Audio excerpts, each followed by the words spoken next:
என்ன தெரியுமா? இந்த பஞ்ச காலத்தில் பல இடங்களிலே, பல நாடுகளிலே கவர்மெண்டால கூட சாப்பாடு கொடுக்க முடியாது. பாருங்க, இது நாம்பியா சாம்பியா அப்படிங்கிற நாடுகள்ல நடந்தது. கவர்மெண்டால சாப்பாடு கொடுக்க முடியல ஜனங்களுக்கு.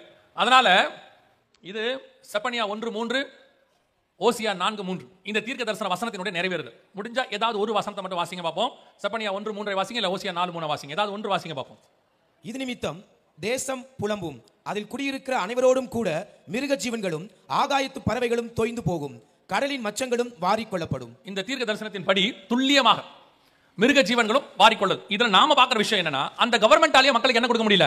சாப்பாடு கொடுக்க. ஏன்னா அந்த அளவுக்கு பஞ்சம் வந்துடும். இது உலகளாவே இப்படி மாறும். பல அரசாங்கங்கள், இப்ப நாம்பியா மட்டும் இல்ல, ஜிம்பாப்வேவும் கொடுக்க முடியல. பல நாடுகள் கொடுக்க முடியாம இப்ப சொல்லிட்டே இருக்காங்க, சாப்பாடு எங்களால் கொடுக்க முடியல, மிருகங்களை அடிச்சு சாப்பிடுங்கன்னு அவங்களே பெர்மிஷன் கொடுக்குறாங்க, காட்டு விலங்குகளை அடிச்சு சாப்பிட சொல்லி. அப்படி ஒரு நிலை வரும். அப்படி வரும்போது நீங்களும் நானும் ஒரு ஊழியம் பண்ண போகிறோம். என்னங்க இந்த இடத்துல எப்படி ஊழியம் பண்ண போறோம் அப்படின்னு கேட்டீங்கன்னா, நான் கர்த்தருடையதான ஸ்தானாதிபதியாக இருந்து நான் உங்களுக்கு ஒரு உண்மையை சொல்லுகிறேன். இந்த பஞ்ச காலத்தில் கர்த்தர் உங்களுக்கு மீதம் எடுக்கத்தக்கதாய் கர்த்தர் ஆசீர்வதிப்பார். நிச்சயம் சொல்றேன், மீதம் எடுக்கத்தக்கதாய் ஆசீர்வதிப்பார். அவர் வனாந்தரத்தில் 5000 பேரை போஷிச்சு மீதம் 12 கூடை நிறைய எடுக்க வல்லமை உள்ள தேவன். எதுக்கு தெரியுமா மீதம் கொடுக்க போறாரு? கணக்கு தெரியாமலாம் கிடையாது. அந்த மீதம் இருக்கிறது உங்களுக்கு அல்ல, உங்களை சுற்றி இருக்கிறதான இல்லாதவர்களுக்கு, ஏழைகளுக்கு உதவி செய்வதற்கு தான் கர்த்தர் கொடுக்க போகிறார். இன்னைக்கு கிறிஸ்தவர்கள்ட்ட கொஞ்சம் கொஞ்சமா மறைஞ்சிக்கிட்டு வர மிக முக்கியமான நல்ல குணம் அந்த தான தர்மம் பண்றது, ஏழைகளுக்கு உதவி செய்யறது. வசனம் தெளிவா சொல்லுது, ஏழைக்கு இறங்குறவன் கர்த்தருக்கு கடன் கொடுக்கிறான். நியாய தீர்ப்பில் ஏழைகளுக்கு செய்யாததை தனக்கு செய்யாதது என்று கர்த்தர் சொல்லுகிறார். இப்போ நீங்க பண்ண போற ஊழியம் என்ன தெரியுமா? கர்த்தர் உங்களுக்கு நிறைய கொடுப்பார். எதுக்கு தெரியுமா? உங்களுக்காக மட்டுமல்ல, உங்க வீட்டு வாசல்ல, உங்களுக்கு பக்கத்துல, உங்களுக்கு தெரிஞ்சவங்க யார் யாரெல்லாம் சாப்பாடு இல்லாம இருக்கிறாங்களோ அத்தனை பேருக்கும் கொடுப்பதற்கு கர்த்தர் உங்கள் கரங்களை பலப்படுத்துவார். அவர்களுக்கு கொடுக்கத்தக்கதாய் உங்களுக்கு கொடுக்க போகிறார். திருப்பி சொல்றேன், ஆண்டவர் நீங்க சேர்த்து வைக்கிறதுக்கு கொடுக்கல, உங்க தலைமுறைக்கு, உங்க பிள்ளைகளுக்கு, உங்க பேர பிள்ளைகளுக்கு இல்ல, ஆண்டவர் கொடுப்பார் அவர்களுக்கும் கொடுக்கத்தக்கதாக. அப்படி நீங்கள் கொண்டு போய் கொடுக்கும்போது அவனுக்குள்ள, நீங்க சுவிசேஷமே சொல்ல வேண்டாம், நீங்க கொடுக்கும்போது அவனுக்குள்ள ஒரு மாற்றம் வரும். என்ன வரும் தெரியுமா? அரசாங்கமே கொடுக்க முடியாத இடத்தில், இவ்வளவு கஷ்ட காலத்தில் தனக்கு உண்டானவற்றில் கொஞ்சத்தை கொண்டு வந்து எனக்கு கொடுக்கிறானே, இவனே இவ்வளவு அன்புள்ளவனாய் இருப்பாரானால் இவனை அனுப்பின தேவன் எவ்வளவு அன்புள்ளவராய் இருப்பார், அந்த தேவன் எனக்கு வேண்டும் என்று அவன் தெரிந்து கொள்வான். உங்கள் மூலமாக கர்த்தர் தன்னை வெளிப்படுத்த போகிறார். அதுக்கு தான் கர்த்தர் உங்களுக்கு கொடுக்க போறார். ஆண்டவர் நீங்க சேர்த்து வைக்கிறதுக்கு கொடுக்கல, போதும். கிறிஸ்தவர்கள் நீங்க சேர்த்து வச்சதெல்லாம் போதும். உங்களுக்கே நல்லா தெரியும் நீங்க வச்சிருக்கிறது எதுவும் உங்க கூட வராதுன்னு. அது மரணம் முந்தினாலும் வராது, வருகை முந்தினாலும் வராது. மரணம் முந்துச்சுன்னா யாருக்கிட்டையாவது கொடுத்துட்டு போவீங்க, நீங்க கொடுக்க மாட்டீங்க, அவனே எடுத்துப்பான். வருகை முந்துச்சுன்னா எல்லாரும் போயிட போறோம். இது யாருக்கு இருக்க போகுது யோசிச்சு பாருங்க. அதுக்குள்ள வருகை வரத்துக்குள்ள கூடுமானால் அழிந்து போகிற உலக பொருட்களால் எவ்வளவு எவ்வளவு ஆத்துமாக்களை சம்பாதிக்க முடியுமோ உங்கள் கணக்கிலே பரலோகத்தில் வரத்தக்கதாக ஆத்துமாக்களை கொண்டு போய் ஆதாயம் பண்ணுங்க. இல்லாதவர்களுக்கு கொடுங்க, போஷிங்க. அவர்கள் தேவனை பார்க்கட்டும். தேவன் அன்பாய் இருக்கிறார் என்பதை அவர்கள் புரிந்து கொள்வார். இதுதான் இந்த பஞ்ச காலத்தில் நீங்கள் செய்ய போற மிக முக்கியமான ஊழியம்.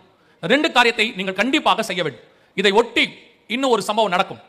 அதை சொல்லிவிட்டு நான் ஜெபித்து முடிக்க விரும்புகிறேன். வாசியுங்கள் 6ஆம் அதிகாரம் 8ஆம் வசனம், வெளிப்படுத்தின விசேஷம். நான் பார்த்தபோது இதோ மங்கின நிறமுள்ள ஒரு குதிரையை கண்டேன், அதன் மேல் ஏறி இருந்தவனுக்கு மரணம் என்று பெயர். நன்றாக கவனிங்கள். அடுத்து ஒரு மிகப்பெரியதான டிசாஸ்டர் வேர்ல்ட் வைட் வரப்போகுது அப்படின்னு பைபிள் சொல்லுது. இந்த பஞ்ச காலத்தை ஒட்டி வாசிங்க. பாதாளம் அவன் பின் சென்றது, பட்டயத்தினாலும். முதலாவதாக ஒரு மிகப்பெரியதான யுத்தம். நேற்று நம்ம பார்த்தோம் இல்லையா? மேபி தேர்ட் வேர்ல்ட் வார், மிகப்பெரியதான ஒரு யுத்தம் ஒன்று வரும். பஞ்சத்தினாலும். இரண்டாவது மிக முக்கியமான, இப்ப நீங்க பார்க்குற இந்த உணவு பஞ்சம் இல்லாம தண்ணி பஞ்சத்துல இருந்து எல்லாம் வரும். எல்லாத்துக்கும் இங்க டேட்டாஸ் இருக்குது, அத்தனையும் காட்டுவதற்கு இப்பொழுது நேரம் இல்லை. அடுத்து மிக முக்கியமான பஞ்சம் வரும். அடுத்து சாவினாலும். மூணாவது மிகப்பெரியதான இயற்கை பேரழிவு.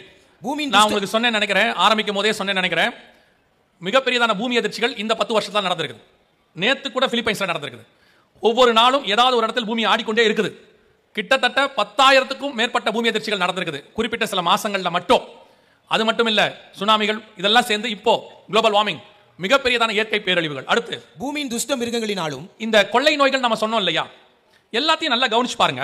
அந்த கொள்ளை நோய்களுக்கு பின்னாடி அவங்க ஒரு வைரஸ் இருக்கிறதா சொல்றாங்க. அந்த வைரஸ் கண்டிப்பாக ஒரு மிருகத்தினுடையதாக இருக்கிறது. எபோலாவுக்கு வவ்வால்னு சொன்னாங்க. அடுத்து இப்போ எய்ட்ஸுக்கு சிம்பன்சி குரங்குன்னு சொன்னாங்க.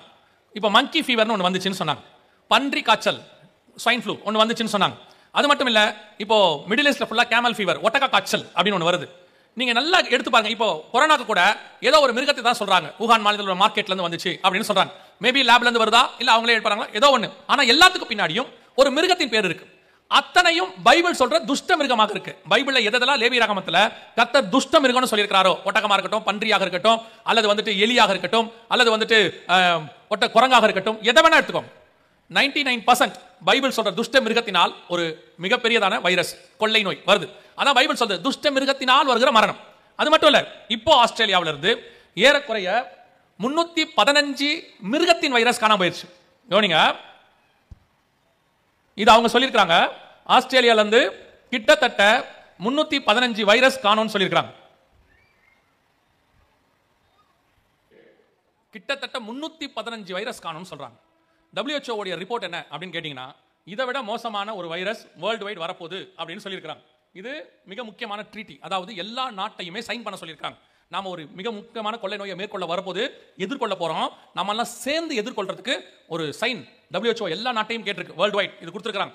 இது எல்லாத்துக்கும் ப்ரூஃப் இருக்கு. அத்தனையும் ஆண்டவர் சொன்ன 4 விதமான பாதைகள் இப்போ நடந்துகிட்டு இருக்கு. ஏதோ நாங்க தான் புதுசா சொல்றோம் நினைச்சுக்காதீங்க, இருக்கு, வசனத்திலும் இருக்கு. அதை தான் உங்களுக்கு நாங்க சொல்றோம், நடந்துகிட்டு இருக்கு. அவங்களே சொல்றாங்க கொரோனாவை விட எத்தனை மடங்கு இங்க சொல்றாங்க பாருங்க, எல்லாமே தெளிவா தான் சொல்றாங்க. அத்தனையும் ரெப்யூட்டட் சேனல்ஸ்ல வந்தது, உங்களுக்கு தமிழ்ல வந்தது, அத்தனையும் இருக்கு. ஸோ இது எல்லாமே அடுத்து மிக மோசமான ஒரு டிசாஸ்டர் அல்லது ஒரு மிகப்பெரிய உலகத்தின் அழிவை ஏற்படுத்தும் என்று பார்க்கப்படுகிறது. இவங்க சொல்லும் போதே அப்படிதான் சொல்றாங்க, இந்த வைரஸ் எல்லாம் 15% பெரிய பாதிப்பை ஏற்படுத்தும் அப்படின்றாங்க. நியூக்ளியர் வார் வந்தா உலகத்துல கோடிக்கணக்கான ஜனங்க செத்து போவாங்க அப்படின்னு சொல்றாங்க. ஸோ இதெல்லாம் எதிர்கொண்டு வருது நம்ம கண்ணுக்கு முன்னாடி. இவை அத்தனையும் நம்முடைய ஆண்டவர் நமக்கு முன்பதாகவே எச்சரித்து வைத்திருக்கிறார். இதுதான் உங்களுக்கு நாங்கள் சொல்ல விரும்புகிறோம். இதெல்லாம் எதுக்கு உங்களுக்கு சொல்றேன்னா, ஆண்டவர் சொன்ன இத்தனை விஷயமும் துல்லியமாய் நடக்குமானால், எழுத்துக்கு எழுத்து அப்படியே தீர்க்க தரிசனமாய் நம் கண்களுக்கு முன்பாக நடக்குமானால், இவைகள் சம்பவிக்க தொடங்கும் பொழுது, லூக்கா 21:28 இயேசு சொல்லுகிறார், இவைகள் சம்பவிக்க தொடங்கும் பொழுது உங்கள் மீட்பு சமீபமாக இருப்பதால் நிமிர்ந்து பார்த்து தலைகளை உயர்த்துங்கள் என்று ஆண்டவர் சொல்லுகிறார். இது எல்லாம் எதுக்கு சொல்லப்படுது? நிறைய பேர் நினைச்சுக்கிறாங்க, ஒரு பெரிய அழிவு வருது அப்படின்னு இவங்க சொல்றாங்க. இல்ல, அழிவு வரத்துக்கு முன்னாடியே உங்களுக்கு சொல்லி நம்மை காப்பாற்றுவதற்காக கர்த்தர் முன்பதாகவே சொல்லுகிறார். நினிவேக்கு ஏன் சொன்னாதான் அழிக்கணுன்றதுக்காக இல்ல, அவங்க மனம் திரும்பி ஆயத்தப்பட்டுட்டா அழிவு நின்றோம். நினிவே அழிவு நின்றுச்சு. ஏன் ஜலப்பிரளயம் வந்து சொல்லப்பட்டது? அவங்க ஏற்று மனம் திரும்பிட்டாங்கன்னா ஜனங்கள் பாதுகாக்கப்படுவார்கள். அந்த மோட்டிவ்ல, அந்த ஆங்கிள் தான் சொல்லப்படுது. இது சொல்றது காரணம் என்ன? உங்களை பயமுறுத்துறதுக்கு இல்ல, ஒன்னு வருது, உங்களையும் என்னையும் கர்த்தர் காப்பாற்ற போகிறார் என்று உங்களுக்கு சொல்வது. அதுதான் சொல்றேன், உன் பக்கத்தில் 1000 பேர் விழுந்தாலும், உன் வலது பக்கத்தில் 10,000 பேர் விழுந்தாலும் அது உன்னை அணுகாது. கர்த்தர் காப்பாற்ற போகிறாருங்கிறதுக்கு தான் இவ்வளவு சொல்றோம். இந்த தேவன் உங்களையும் என்னையும் அழிப்பதற்காக இந்த முன்னெச்சரிக்கை கொடுக்கவில்லை, அழிவிலிருந்து காப்பாற்றுவதற்காக இந்த முன்னெச்சரிக்கையை கொடுக்கிறார். அப்போ வரப்போகிற இத்தனை காரியங்களும் துல்லியமா இருக்குமானால் அவைகளோடு கூட இயேசு கிறிஸ்துவின் வருகையும் சம்பவிக்க போகிறது.